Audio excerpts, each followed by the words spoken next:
Yeah, a roller coaster of weather, really. That's right. Because this morning it feels a little bit warmer outside, but we know that things are changing for us. Glad that you're here with us on 13 Sunrise. I'm Julia, along with Matthew, who is in for Julia and Chuck this morning. That's right. Yeah, roller coaster is the main word, Chuck, as you say. Say what? You set yourself up for that. Hey, when I was a young disc jockey in radio, my roommate got real sick of me saying that so much. Well, we will make it very clear. It's mild out there this morning, and we're going to have a beautiful day, Chamber of Commerce Day for all of our FFA folks coming in. And how about this? This is a look at Carmel this morning, where they're preparing for Carmel's Chris Kindle marked with a ice rink already. They're starting to set that up, and you see the buildings, but it's not going to feel anything like Chris Kindle marked weather. In fact, it's unseasonably warm out there. 61 in Indy, 59 in Zionsville, and 58 in Pendleton. Shelbyville's at 60, Martinsville's at 60 as well, and it's only 55, but still that's well above the average low of 43 in Kokomo this morning. I'll do the math for you. It is 19 degrees warmer than yesterday at this time over in Bedford. It's 11 degrees warmer in Indy and 14 degrees warmer in Shelbyville. Now, we do have some rain up to our north. There's not much in Michigan, but a cold front is going to move through, giving some of you, especially northwest, a chance for a few sprinkles this morning. 69 by the noon hour. I'm going with a high of 72 today. And that's about 10 degrees warmer than average for this time of year. But take a look at this. Look at the ups and downs in temperatures the next 7 days. And at least twice on tomorrow morning, and then by Sunday morning, we will get at least close to that frost freeze line. And I'll have much more on that in just a few moments. But boy, it has been a rough morning on the city's northeast side this morning.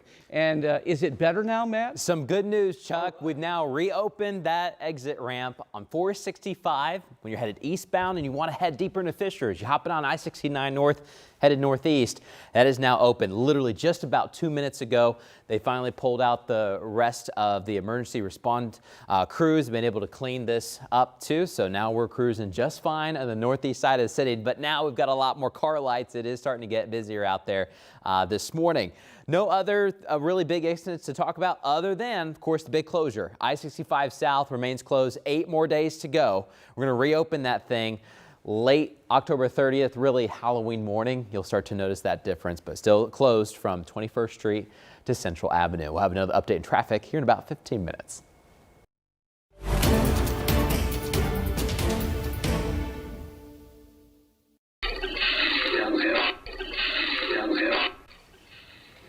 It was back on February 22nd, 2017, when we first heard those words that have become so closely associated with the Delphi murders investigation. Down the hill. That audio was captured on Libby German's cell phone the day that she and Abby Williams were murdered. Police believe that that was the voice of their killer. We had never seen the full 43-second video that was captured from until yesterday.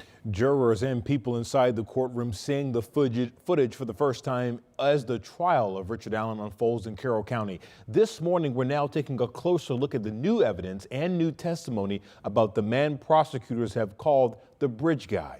So yesterday, jurors saw that entire recording and then heard investigators talk about how they analyzed that crucial video and audio. This fuzzy moment of video circulated for years as investigators searched for a suspect, a man known as Bridge Guy, a man that prosecutors say is Richard Allen. Testimony revealed the recording was taken at 2:13 in the afternoon. The girls went for a walk. For some of it, the camera is pointing down, showing the Monon High Bridge. Our 13 Investigate senior reporter Bob Siegel says he could hear a girl's voice saying there's no path at one point. He learned that voice was Libby's. Now, an investigator says his examination detected a male voice saying down the hill. A state police forensic examiner explained how he enhanced that video, adjusting the color, the size, the angle, and more to create a usable image for investigators to share. One woman on the trail that day, told jurors she saw the bridge guy on the trails just before the murders, describing him as larger or taller in his 20s or 30s, muscular with a boyish or youthful appearance. What the woman says is that he had brown poofy hair. But those descriptions do not match Richard Allen, who is not tall or muscular and was in his mid-40s at the time of the murders. Now, this Delphi case also took our team who's covering it to Fort Wayne. Yeah, that's where Emily Longnecker combed through thousands of pages of exhibits from both the prosecution and the defense, all from pre-trial hearings back in July and August. One of the most notable exhibits was a letter reportedly from Richard Allen to the Indiana Department of Correction warden. It is dated March 5th, 2023, and requests an interview with the warden.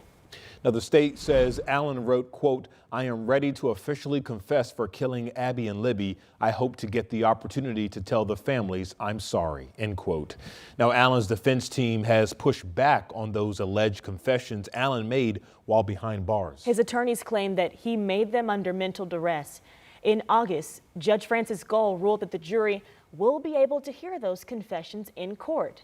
Now, as testimony continues this week, you'll want to watch our Delphi debrief every night at 10 p.m. over on the WTHR Plus app. Our team of reporters and our legal expert will go over all of the key points of the trial each night.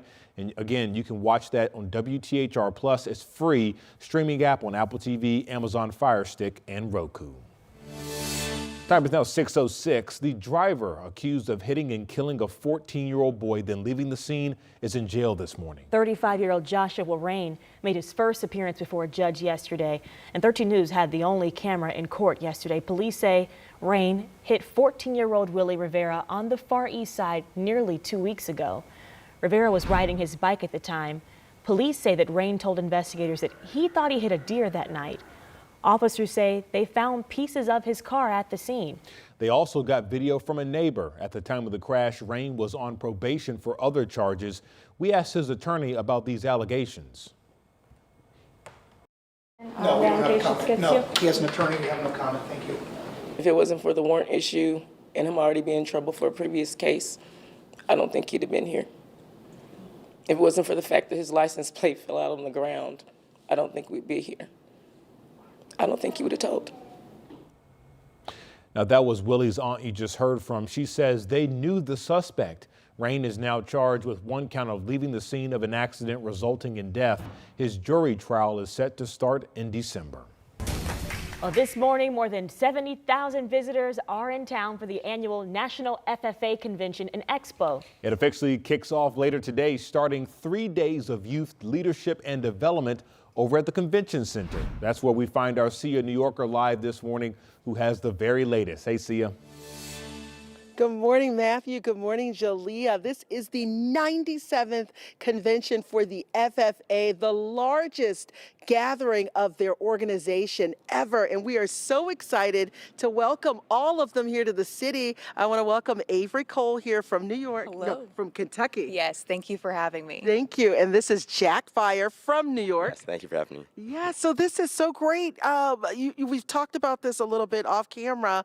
Tell us, what are you excited about for this convention? Being at National Convention is so amazing, and one of my favorite parts is hearing opening ceremonies in the convention hall and in Lucas Oil Stadium, hearing all those voices fill the crowd. It's amazing. So that kicks off at noon, correct? Yeah, today. Absolutely. We're looking forward to it. Yeah, and tell me, Jack, what about yourself? Yes, for me, one of my favorite parts of the National Convention is being able to meet members from all around the country. There will be about 80,000 members here in Indianapolis, and they all have different backgrounds from all around the country, so that's something that I'm really excited about. Now, we talked a little bit. What are you going to get into? I'm hoping to major in college in either agriculture communications or ag policy, hoping to go into policy to be able to advocate for agriculture in the future. Awesome. And what about yourself, Avery? I'm currently majoring in agriculture education at Western Kentucky University, so I want to be an ag teacher someday. Okay, very good. And I understand like thousands of students from all over the world are going to be. Yeah. Absolutely. And so it's amazing to see so many wonderful faces and to see all the differences in our jackets. We may be different on the back, but we're all united. That's right. Blue jackets. See them there, you guys. Thank you so much. We're so excited. Welcome to Indy. And the convention's going to be here through Saturday. 13 News is going to be covering it on air and online. I want to send it back into the studio to you, Matthew and Jalea.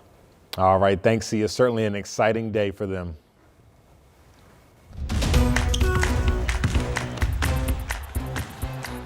So tonight, the Indiana Pacers start their regular season taking on former Purdue star Jaden Ivey and the Detroit Pistons. Yeah, exciting night. It's the first of 2 road game series for the Pacers. Friday, they will face off with the New York Knicks at Madison Square Garden. We spoke with Pacers guard Tyrese Halliburton, who gave us some insight about these opening matchups. We've been battle tested before, so this is nothing different. Going into Detroit with a young group that I'm sure their fans are going to be excited to start the year, have a new year, and then going to New York, which obviously is a very rowdy place. So we're prepared for whatever's put in front of us. It's going to be fun. We look forward to these 2 on the road, but of course we look forward to getting back and playing in front of our crowd as well. So. And the Pacers will be in front of the home crowd this Sunday at Gainbridge Fieldhouse when they host the 76ers. Tip-off for that one is at 3:30. Hey, Chuck. Hey, good morning, 6:10. And folks, we have the tale of 2 fronts. One is on the way right now. As it moves through, temperatures are going to really stall at about 72. But in back of it, another front that's going to bring us a chance for rain on Friday, and we'll have more in our 7-day outlook.